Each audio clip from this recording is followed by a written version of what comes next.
खड़ा रहता है, रथ खड़ा रहता है पहिए से, चक्का से, है ना।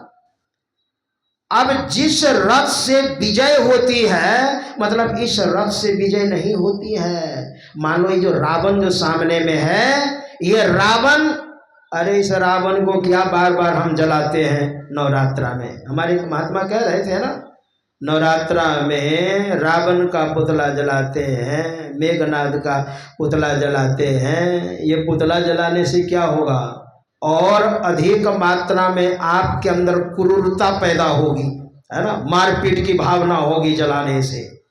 जिस समय जला रहे होते मन में होता है ना, रावण को जला रहा हूं, मेघनाद को जला रहा हूं। ये पुतला जलाने से क्या होगा, आप जलाइएगा रावण को, आप जलाइएगा मेघनाद को, भगवान श्री राम के पुतला को भी जलाएंगे, और जलाते भी हैं लोग दक्षिण भारत में, है ना। ये तो विरोध से कभी सामंजस्य नहीं होगा। स्वामी राम तीर्थ ने कहा है, शासन का मतलब होता है प्रेम, एक सौहार्द, एक भाईचारा, एक आत्मीयता, एक अपनत्व। अगर किन्हीं पर शासन करना हो तो ये मारपीट से कहीं अपनत्व होता है, भाईचारा होता है, एक सौहार्द होता है, एक प्रेम होता है क्या, और क्रूरता पैदा होगी, खुखार विचार होगा आपके अंदर।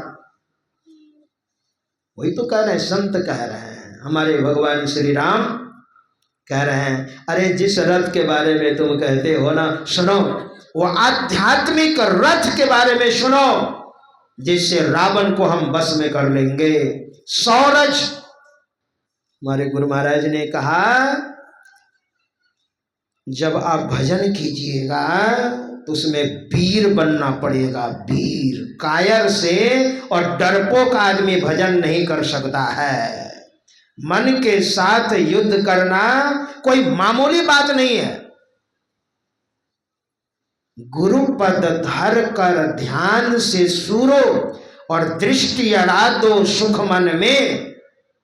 जब आपकी वृत्ति सुषुम्ना में टिकने लग जाएगी, टिकाने में कितनी ताकत चाहिए, कितना संयम चाहिए, है ना।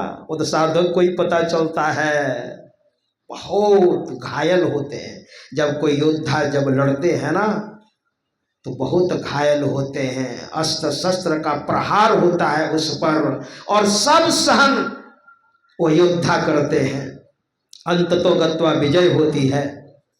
उसी तरह से साधक को बहुत घायल होना पड़ता है, बहुत सहन करते हैं। हमारे गुरु महाराज परमाराध्य श्री सदगुरु महाराज, जिनकी झांकी आपके सामने में सुशोभित है, ये जब साधना कर रहे थे गुफा में, भागलपुर की गुफा में, उस समय भोजन की व्यवस्था करने वाले छत्रुदास थे, कोई गृहस्थ महात्मा थे। तो वो चूल्हे पर डेगची चढ़ाए हुए थे, पानी डाल करके चूल्हा बना लिया था, थोड़ी खुदाई कर दी जमीन, और 3 ठो ईंटा रख दिया, और पानी खौल रहा था। गुरु महाराज गुफा से साधना करके निकले। इस खोज में बहुत मैं लंबे समय तक था कि गुरु महाराज जब साधना करने जाते थे तो क्या समय था साधना करने का। मैंने बड़े बड़े साधक से पूछा, बड़े बड़े महात्मा से पूछा, मैं संतुष्ट नहीं हुआ। एक छोटी सी पुस्तिका में मुझे संतुष्टि मिली, वो पूज्यपाद श्रीधर बाबा की पुस्तक से, कि गुरु महाराज साधना करने जब जाते थे ना गुफा में, उस समय कौन सा समय था मैं आपको बताने जा रहा हूं। सुबह गुरु महाराज साधना करने जाते थे 9 बजे दिन में, सुबह पूर्वाह्न काल, और 12 बजे तक गुफा में साधना करते थे 3 घंटे, और शाम में 4 बजे जाते थे, कभी 7 बजे आ जाते थे, कभी 8 बजे आते थे, यानी कभी 3 घंटे बैठते थे, कभी 4 घंटे बैठते थे। और गुफा से निकले, महेंद्र नाथ एक सत्संगी थे, राजेंद्र बाबू का भाई, जिनसे दृष्टि योग की प्रक्रिया हमारे गुरुदेव ने ली थी, राजेंद्र बाबू मायागंज के वकील साहब, उन्हीं के भाई थे महेंद्र नाथ, बड़े विद्वान थे और उस समय के इंटर पास थे वो। जैसे गुरु महाराज को देखा ना, गुफा से निकले हैं साधना करके और शत्रुदास भोजन बना रहे थे, पानी खौल रहा था, चावल और दाल डालते तो खिचड़ी बन जाती, और तब तक बरस गए महेंद्र नाथ। आपको भजन भेद बताया गया है, गुफा में बैठ करके साधना करने के लिए नहीं, प्रचार प्रसार करने के लिए। और बैठ करके आप साधना करते हैं, प्रचार प्रसार कीजिए, और कड़क करके बोले। और गुरु महाराज तो वहां पर साधना करके आनंद के सागर से गोता लगा करके आए हैं और यहां पर बिगड़ गई एकाएक। हमारे गुरुदेव ने क्या कहा, ऐ शत्रुदास, अपने सेवक से कहा, ऐ शत्रुदास जी हुजूर, कहा ये पानी खौल रहा है ना, इसको चूल्हे पर डाल दो। और शत्रुदास ने कोई गलती नहीं की, आज्ञा का पालन किया, चूल्हे पर डाल दिया, आग बुझ गई। चावल दाल डालते तो खिचड़ी बन जाती है ना, चूल्हा बुझ गया। और का बर्तन समेटो, चलो धरहरा आश्रम। धरहरा पहले बन गया था और कुप्पा घाट तो 1960 में बनने के लिए तैयार हुआ है ना, तैयार हुआ था। तो महेंद्र नाथ ठंडे पड़ गए। महेंद्र नाथ ने कहा, ओ आप तो नाराज हो गए, लो मैं ही चलता हूं, आप मत जाइएगा। और वही चले गए। अरे बोलना ही था तो कड़क करके बोलना था, प्रेम से नहीं बोल सकते थे।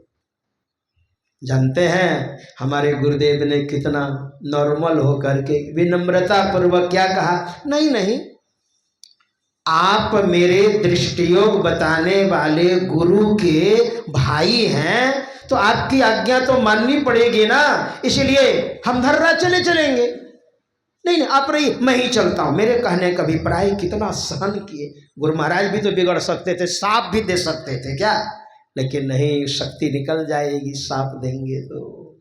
क्रोध में तो धर्म क्षय होता है ना। क्रोध मूलो मनस्तापः, क्रोध संसार बंधनम, धर्म क्षय कर क्रोधस। क्रोध करने से धर्म क्षय होता है, तस्माद क्रोधम परित्यज। अध्यात्म रामायण में लखनलाल को भगवान श्री राम ने कहा है, इसलिए क्रोध नहीं, क्रोध से धर्म क्षय होता है।